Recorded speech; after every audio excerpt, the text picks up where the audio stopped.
Jez, what do you think about going to the same school as who's Mick, poor old Mick, eh? He wasn't a popular Simply lad. Fred. Simply Pimply Fred. Fred. Yeah. Pimply Fred, that's it. Yeah. He wasn't a very popular lad, was poor old Mick, and he would have you all believe that it was Tom Brown's school days that he went to, but it's just a normal school, really. And unfortunately Mick didn't fit in very well, but he's done well. The lad's done well ever since, hasn't he? He has, yeah. The lad done good. Lad done good for himself. Got a good pair of pipes on him. Very Pair of pipes, set of pipes. Maybe he has, we don't know. I don't know. I'm not familiar with his music, so.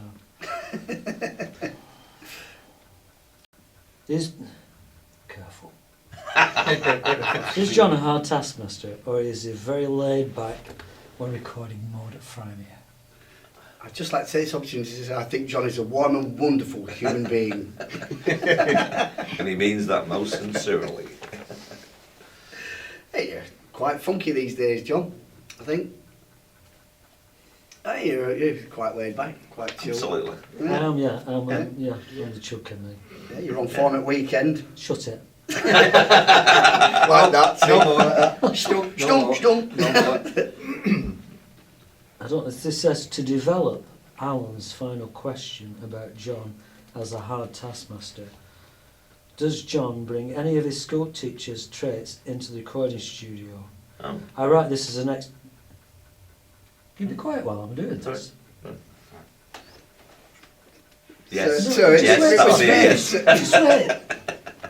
I write this as an ex-teacher who tended to sustain teacherly habits for quite a while after going into the classroom. No offence intended.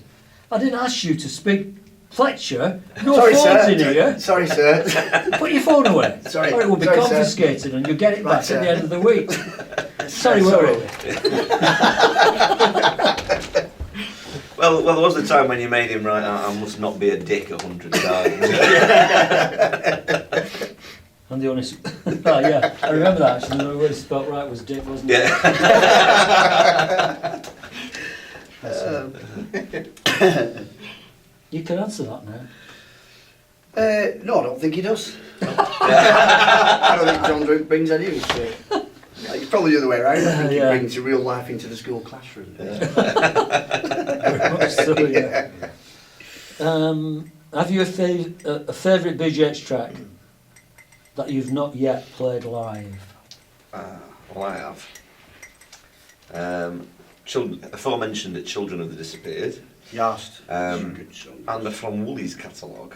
I always wanted to, well, we'd hatched a plan, me and Woolly, to try and do Sea of Tranquility once upon a time. Yeah, And I'd done a that's load of great, work yeah. and I've programmed it all, and No, sadly we never got to do it. Yeah. And I wanted to do Ra, but Ra, he always ruled that one out. I don't Did know. you? But I thought those would be great additions to the set. Mm. I don't know you boys. Yeah.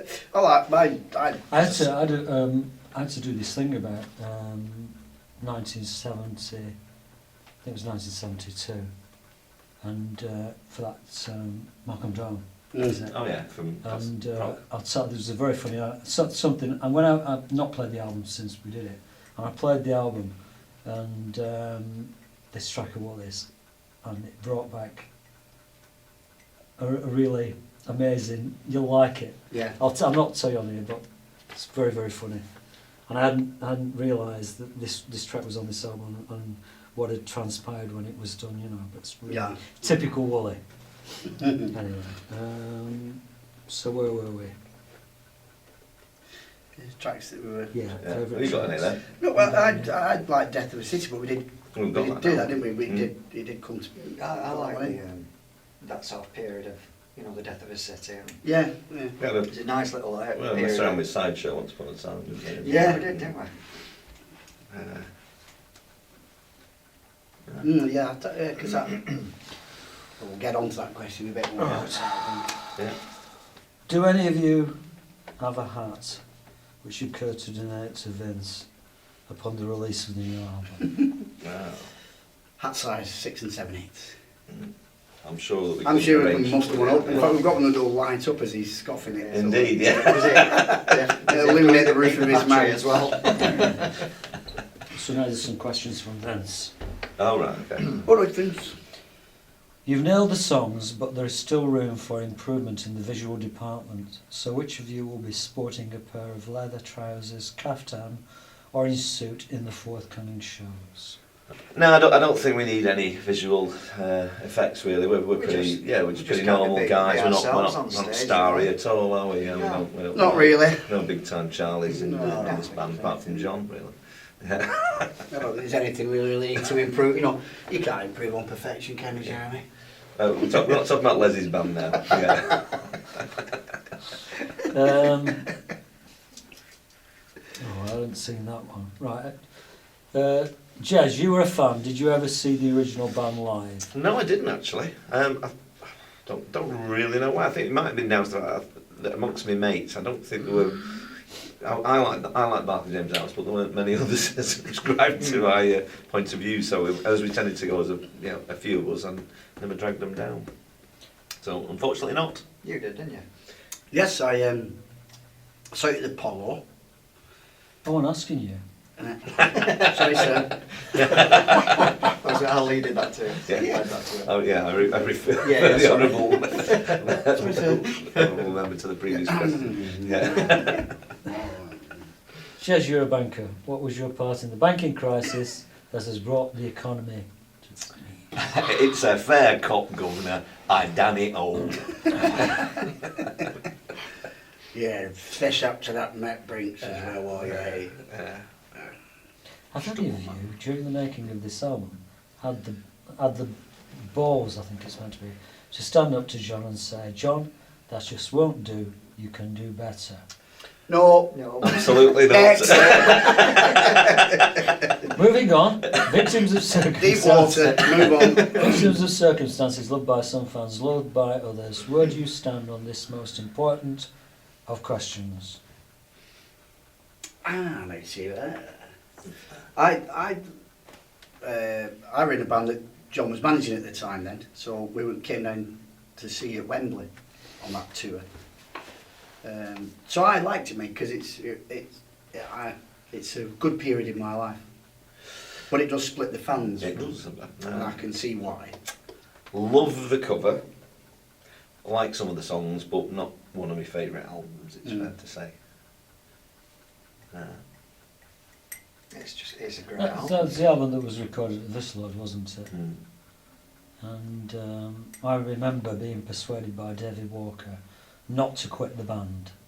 I remember sitting in his car on the motorway in Holland and him convincing me that it would be a mistake to leave at that juncture. In retrospect, I probably think he was wrong, but Yeah, that's what I so, yeah. remember. I remember about that. Controversial. It was at Visload Yeah. Studios, wasn't it? And we were living in Helverson. And I took great exception to the fact that I came with all these songs with lyrics, one of which was called Victims of Circumstance, Convicted Without a Crime. And it suddenly became someone else's song and became the album title when it was originally a line from a song.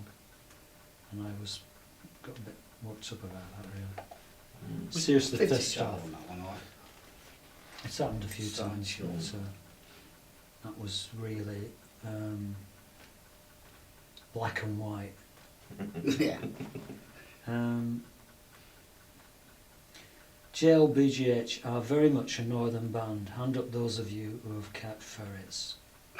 I've got What's a it set in called? my trousers as we speak. Vince, you're a Is that a dick. ferret, or are you just Tiger. pleased to see Yeah. me? Yeah. Easy Napoleon. Do you want that again? Vince, you're a dick. It's not ferrets, it's storks we keep. What's the matter with you, man? Everybody knows. Mind you, having said that, I said with that flat cap and that. And when I drove off the drive, G and Owen were going like, oh no, Yeah, that's what's right, he like? Yeah, I've got a ferret and a flat. I have had a ferret. I've kept ferrets. Wow. Yeah, we had Derek the ferret. Derek the ferret. Well, Good name for a ferret. And we that. had to, when we lived at Sherbrooke, this was funny. This funny story. This when we lived at Sherbrooke, when all we know first going out, and I moved from the Preston house, early doors to there, and we had a pet ferret called Derek, and they knocked the piggery down on Running Hill, Yeah. and all the rats legged it, and they went Yeah. through every property on the way down to Except the yours. village. No, they went into Sherbrooke Hall, and we had to rescue Derek from a cage full of rats. Oh, right. Yeah, Yeah. petrified ferrets. Yeah. Frightened for it. It's like a vegetarian lion, isn't it? Unbelievable. I mean, we had They a project so shit. how did you get Oh. that? Get their arse up inside a cage and project Did it? them. I can remember as a kid we had a neighbour as a child. You really wanted to Joe know that, Robin didn't you? kept ferrets. Hello and welcome to Zoo Time. Johnny Morris, Animal Magic. I can remember as a kid this guy Joe Broadbent kept ferrets in the row of houses that I lived. I'm only about 6 or 7 or something, and I can remember outside one day with my best player, and I was poking it, and he said, he had the back door open, he said, you don't want to go doing that? And I'm like, yeah. And I waited for his son coming out to play with me, so I kept poking the finger in, and as I put my finger through the wire, this ferret latched onto it, so I went, ah! And I was banging its head against the wire next, going, get off me, and I ended up dragging all the cage over, dragging it to the back door, going, Joe, it's got me, with a hutch on the end of my hand, He didn't bite the finger off, unfortunately for John. A few years ago, there used to be a programme on TV where it was basically Jack Hargreaves in a shed. Ladies and gentlemen. Hello, Bob Fleming here. Yeah, that was the one. It went straight up my Auntie Murray's skirt, this ferret. Of all the people in this room, she was like a really Victorian sort of, really sort of mousy lady, sat between my mum and dad, and they came up to Sherbrooke and Owen brought ferret in for my dad to look at. Put it down and it went rough straight up his skirt. Right, okay. Enough of ferrets. Enough.